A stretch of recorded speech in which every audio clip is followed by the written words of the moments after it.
সকালে ঠান্ডা হাওয়ায় রাধিকা তার স্কুটি ধীরে ধীরে চালিয়ে রাস্তায় এগিয়ে যাচ্ছিল। সে একটি হলুদ শাড়ি পরেছিল, যেন কোনো গ্রামের একজন সাধারণ মেয়ে। কেউ কল্পনাও করতে পারেনি যে সে এসপি ম্যাডাম অঞ্জলি সিংয়ের ছোট বোন।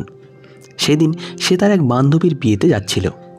বাজার পেরিয়ে যাওয়ার পর সে রাস্তার ধারে 5-6 জন পুলিশকে দেখল। তারা গাড়ি চেক করছিল। তাদের মধ্যে ইন্সপেক্টর মোহন সিং ছিলেন, সেই মোহন সিং যিনি সেই থানায় কর্মরত ছিলেন, যেখানে তার বড় বোনের যাতায়াত ছিল এবং যাকে অঞ্জলি সিং তার ভালো বন্ধু মনে করতেন। রাধিকা তাদের কাছে পৌঁছাতেই মোহন সিং হাত তুলে তাকে থামার ইশারা করলেন। রাধিকা স্কুটিটি পাশে রেখে দিলে ইন্সপেক্টর হাসতে হাসতে বললেন, আরে ম্যাডাম, হেলমেট ছাড়া কোথায় যাচ্ছেন? আর স্কুটিটাও এত জোরে কেন চালাচ্ছিলেন? এবার তো চালান কাটতেই হবে, না হলে আমাদের এই মনোভাব কখনো বদলাবে না।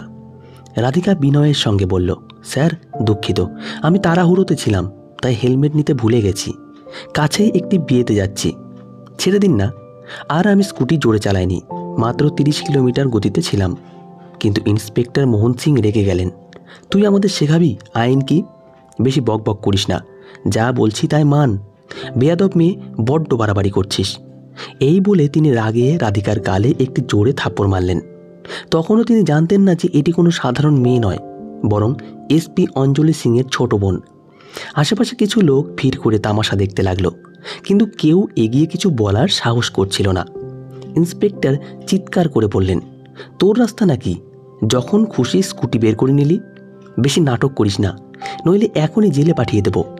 তাড়াতাড়ি 5,000 টাকা চালান ভর, নইলে স্কুটি সহ তোকে লকআপে ঢুকিয়ে দেব। রাধিকা হতবাক হয়ে গেল। সে বুঝতে পারল যে এই ইন্সপেক্টর আইনের অপব্যবহার করছে এবং নিজের অহংকারে মত্ত। সে শান্ত কণ্ঠে বলল, স্যার দয়া করে আমাকে যেতে দিন। আমার কাছে 5,000 টাকা দেওয়ার মতো টাকা নেই, আর এমন ছোট ভুলের জন্য এত বড় চালান হয় না। কিন্তু এই কথা শুনে মোহন সিং আরও রেগে গেলেন। দেখছি তোকে শিক্ষা দিতেই হবে। তোর মতো মেয়েদের আমি অনেক দেখেছি। হেলমেট পরতে জানিস না, তার উপর মুখ চালাচ্ছিস। এখন চালান না বললে লকআপে ঢুকিয়ে দেব। দেখি তুই কি করতে পারিস। তিনি পাশে দাঁড়ানো একজন কনস্টেবলকে ইশারা করলেন, চল একে থানায় নিয়ে যাই, বড্ড বেশি উঠছে। এবার একে মাটিতে নামাতে হবে। ইন্সপেক্টর মোহন সিং রাগে দুজন কনস্টেবলকে ইশারা করলেন, ধর এটাকে, থানায় নিয়ে চল। এই থানায় একে মজা দেখাবো। এভাবে মানবে না, এর আসল জায়গা দেখাতে হবে। দুজন কনস্টেবল এগিয়ে এসে রাধিকার 2 হাত ধরে ফেলল। রাধিকা ঝটকা দিয়ে হাত ছাড়িয়ে বলল, আমাকে হাত দিও না, জানিস না আমি কে। ভালো চাস আমাকে যেতে দে, নইলে যা হবে তার কল্পনাও করতে পারবি না। এই কথা শুনে ইন্সপেক্টরের মুখ লাল হয়ে গেল। তিনি রেগে গিয়ে আবার রাধিকার গালে থাপ্পড় মারলেন। রাধিকা এতক্ষণ সব সহ্য করছিল, কিন্তু মনে মনে ঠিক করে ফেলেছিল যে এই অহংকারী ইন্সপেক্টরকে আইনের মাধ্যমে শিক্ষা দেবে। আশেপাশে দাঁড়ানো লোকজন তামাশা দেখছিল, কিন্তু কেউ এগিয়ে সাহায্য করছিল না। থাপ্পড় খেয়ে রাধিকা একটু টুলে গেল, কিন্তু নিজেকে সামলে নিল। সে দীন কণ্ঠে বলল, আপনি অকারণে একটি মেয়ের ওপরে হাত তুলছেন, এর শাস্তি আপনাকে পেতেই হবে। পরে খুব পস্তাবেন। এখনও সময় আছে, সংশোধন হয়ে যান। কিন্তু মোহন সিং আরও রেগে গেলেন। বড্ড মুখ চলছে, নিয়ে চলে কে। কনস্টেবলরা রাধিকাকে শক্ত করে ধরে থানার দিকে নিয়ে গেল। থানায় পৌঁছাতেই মোহন সিং জোরে চিৎকার করে বললেন, কোথায় মরে গেল সবাই? তাড়াতাড়ি চা নিয়ে আয়, একজন বিশেষ মেহমান এনেছি। এর আতিথেয়তা ভালোভাবে করতে হবে। একজন কনস্টেবল দৌড়ে চা নিয়ে এলো, আর মোহন সিং আরাম করে ডেস্কে বসে গেলেন। এবার তোকে দেখাবো আমাদের ক্ষমতা। আইনের সঙ্গে পাঙ্গা নিচ্ছিলি, এবার বুঝবি তোর আসল জায়গা কি। তিনি অকারণে রাধিকার বিরুদ্ধে মিথ্যা রিপোর্ট লিখলেন এবং বললেন, দেখলি রিপোর্ট তৈরি, এবার ভিতরে ঢুকিয়ে দাও, এর সৎ দাম্ভিকতা বের করে দেব। কিছুক্ষণের মধ্যেই রাধিকাকে একটি নোংরা অন্ধকার লকআপে ঢুকিয়ে দেওয়া হলো। সেখানে বড় বড় মশা ভনভন করছিল এবং দুর্গন্ধে শ্বাস নেওয়া কঠিন হচ্ছিল। সময় ধীরে ধীরে কাটছিল। এমন সময় থানার দরজা খুলল। ভেতরে এসএইচও দীপক বর্মা এলেন। তার চোখ লকআপে লাগানোর আধিকারিকের উপর পড়ল। তিনি মোহন সিংকে জিজ্ঞাসা করলেন, কি ব্যাপার, এটাকে লকআপে কেন ঢুকানো হয়েছে? মোহন সিং নির্দ্বিধায় বললেন, স্যার এই মেয়ে হেলমেট ছাড়া স্কুটি চালাচ্ছিল এবং জোরে চালাচ্ছিল। থামাতে গেলে বেয়াদবি করতে শুরু করলো, তাই মজা দেখাতে এনেছি। দীপক বর্মা হেসে বললেন, ভালো করেছ। এদের বড্ড বেশি মনোভাব আইনের সামনে নিজেদের খুব বড় মনে করে। তিনি আসল কারণ জানার চেষ্টাও করলেন না, আর রাধিকার দিকে তাচ্ছিল্যের দৃষ্টিতে তাকালেন। রাধিকা বুঝে গেল যে এখানকার দুই অফিসারই আইনের রক্ষক নয়, বরং ভক্ষক। তার কাছে মোবাইল ছিল না, কারো কাছে সাহায্য চাওয়ার উপায়ও ছিল না, কিন্তু ভাগ্য তার সঙ্গ দিল। সেদিনই বিকেল 4টের দিকে তার বড় বোন এসপি অঞ্জলি সিং কোনো কাজে থানায় এলেন। থানায় ঢুকতেই তার চোখ লকআপে দাঁড়ানো হলুদ শাড়ি পরা একটি মেয়ের উপরে পড়ল। তিনি তৎক্ষণাৎ চিনে ফেললেন সেটি তার বোন রাধিকা। অঞ্জলি সিং তৎক্ষণাৎ লকআপের দিকে এগিয়ে গেলেন এবং বিস্মিত হয়ে বললেন, রাধিকা, তুই এখানে কি করছিস? কে তোকে লকআপে ঢুকিয়েছে? কি হয়েছে? পাশে দাঁড়ানো একজন কনস্টেবল এসব শুনছিল। সে তৎক্ষণাৎ বুঝে গেল যে এটি কোনো সাধারণ মেয়ে নয়, বরং এসপি ম্যাডামের ছোট বোন। সে দৌড়ে মোহন সিংয়ের কাছে গিয়ে সব বলে দিল। মোহন সিংয়ের মুখ ফ্যাকাশে হয়ে গেল। তিনি ঘাবড়ে গিয়ে দৌড়ে লকআপের কাছে এসে বললেন, এসপি ম্যাডাম, এই মেয়ে রাস্তায় বেয়াদবি করছিল, আইন ভেঙে স্কুটি চালাচ্ছিল। যখন আমরা থামিয়ে বোঝালাম তখন এটি আমাদের গালি দিল এবং বলল, তোমরা জানো না আমি কে, আমি তোমাদের সাসপেন্ড করিয়ে দেব। বড্ড বেশি মনোভাব দেখাচ্ছিল, তাই আমরা একে লকআপে ঢুকিয়ে দিয়েছি।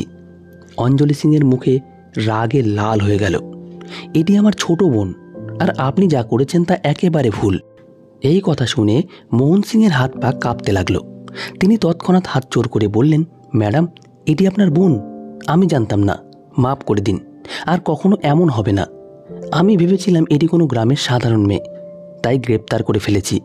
চলুন, আমি এখনই লকআপ খুলে দিচ্ছি আর একে ছেড়ে দিচ্ছি। কিন্তু অঞ্জলি সিং কঠোর কণ্ঠে বললেন, লকআপ খোলার দরকার নেই, এখন যা করার আমি করব। আপনি যা করেছেন তা আইন এবং মানবতা উভয়ের বিরুদ্ধে। তিনি জোরে জিজ্ঞাসা করলেন, এ যে দীপক বর্মা কোথায়? তখন দীপক বর্মা এগিয়ে এসে দাঁড়ালেন। জি বলুন ম্যাডাম। অঞ্জলি সিং তার চোখের দিকে তাকিয়ে বললেন, আপনারা আমার বোনকে লকআপে কেন ঢুকিয়েছেন? পাশে দাঁড়ানো একজন কনস্টেবল তাড়াতাড়ি তালা খুলে রাধিকাকে বের করে আনলো। রাধিকা বেরিয়ে এসে তার বড় বোনের কাছে গিয়ে পুরো ঘটনা বলল। রাস্তায় থামানো, অকারণে চালানোর হুমকি, থাপ্পড় মারা এবং বেয়াদবি। অঞ্জলি সিং সব শুনে বুঝে গেলেন যে মোহন সিং এবং দীপক বর্মা দুজনেই তাদের উদ্দি এবং পদের অপব্যবহার করেছেন। তার ভেতরের অফিসার এবং বড় বোন উভয়ই রাগে ফেটে পড়লেন। তিনি মনে মনে ঠিক করলেন, এই দুজনকে তাদের আসল জায়গা দেখাতে হবে। অকারণে আমার বোনের উপর হাত তুলেছে, তাও দুবার, এবং আইনের ধৈর্য উড়িয়েছে। এখন এদের শাস্তি দিতেই হবে। গভীর কণ্ঠে তিনি বললেন, এখন আপনারা বাঁচতে পারবেন না। আপনারা আইনের অপব্যবহার করেছেন এবং একটি মেয়ের ওপর হাত তুলেছেন। আমি আপনাদের সাসপেন্ড করিয়েই ছাড়ব। এরপর তিনি তৎক্ষণাৎ মোবাইল থেকে ডিএম সাহেবকে ফোন করে পুরো ঘটনা জানালেন। থানার মুহূর্তে নীরবতা ছেয়ে গেল। প্রত্যেক পুলিশের মনে হচ্ছিল যে এই ঘটনায় এখন কেউ বাঁচতে পারবে না। থানায় একটা ভারী নীরবতা ছড়িয়ে পড়ল। এসপি অঞ্জলি সিংয়ের কণ্ঠ ঠান্ডা ছিল, কিন্তু তাতে এমন ওজন ছিল যে সামনে দাঁড়ানো যে কেউ কাঁপতে শুরু করত। ডিএম সাহেব, আমার আপনার সঙ্গে তৎক্ষণাৎ দেখা করতে হবে। বিষয়টি গুরুতর। আমি আপনার অফিসে আসতে পারছি না, আপনাকে এখানে থানায় আসতে হবে। ফোন রাখতেই থানায় হট্টগোল শুরু হয়ে গেল। দীপক বর্মা এবং মোহন সিং একে অপরের দিকে তাকাতে লাগলেন, যেন দুজনেই একে অপরকে দোষারোপ করছেন। বাকি কনস্টেবলরা চুপচাপ নিজ নিজ কোণে দাঁড়িয়ে গেল। প্রায় ৪৫ মিনিট পর থানার বাইরে সরকারি গাড়ির কাফেলা থামল। গাড়ি থেকে ডিএম সাহেব, তার সঙ্গে এসিএম এবং আরও দুজন অফিসার নামলেন। তাদের আসতেই মাহল আরও নীরব হয়ে গেল। এখন কারোর মুখে হাসি তো দূর, চোখ মেলানোর সাহসও ছিল না। ডিএম সাহেব সোজা এসপি অঞ্জলি সিংয়ের কাছে এসে বললেন, ম্যাডাম, আপনি ফোনে যা বলেছিলেন আমি পুরো বিষয়টি শুনতে চাই। অঞ্জলি সিং তার বোনের দিকে ইশারা করে বললেন, এটি আমার ছোট বোন, কিন্তু প্রথমে আমি এটিকে একজন নাগরিক হিসাবে দেখেছি, আমার বোন হিসেবে নয়। রাস্তায় এটিকে অকারণে থামানো হয়েছে, মিথ্যা চালান দেওয়া হয়েছে, বেয়াদবি করা হয়েছে, থাপ্পড় মারা হয়েছে, তারপর থানায় নোংরা লকআপে ঢোকানো হয়েছে, তাও কোনো বৈধ আইনি প্রক্রিয়া ছাড়া। আমি চাই আপনি এই ঘটনার তদন্ত এখনই এবং এখানে শুরু করুন। ডিএম সাহেব গম্ভীরভাবে মাথা নাড়লেন। ঠিক আছে, এখনই তদন্ত শুরু হচ্ছে। প্রথমে ডিএম সাহেব আদেশ দিলেন, যেখানে ঘটনা ঘটেছে সেখান থেকে তৎক্ষণাৎ কোনো নাগরিককে এনে বয়ান নেওয়া হোক এবং থানায় থাকা সিসিটিভি ফুটেজও পেশ করা হোক।